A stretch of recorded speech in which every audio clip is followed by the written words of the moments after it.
G'day, it is Dean from LazyLife Productions, and in today's quick Photoshop tutorial, I'll be showing you how to use layer masks.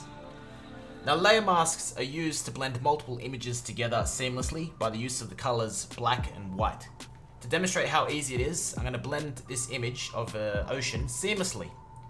So we'll start by duplicating this image by clicking Ctrl J. Now you can see there's a harsh line where the image ends. Now to make this seamless, I'll head over to this little icon down at the bottom which looks like a rectangle with a circle in the middle of it. And I'll click that. You can now see, next to your duplicated layer, a blank rectangle has appeared. This is your layer mask.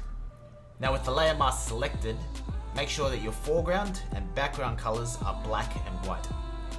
There'll need to be these colors for this to work. An easy way to remember is white reveals, black conceals.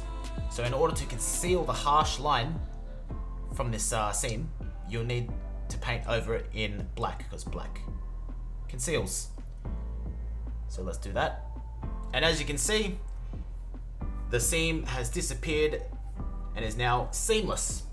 So this is a quick tip on how layer masks work.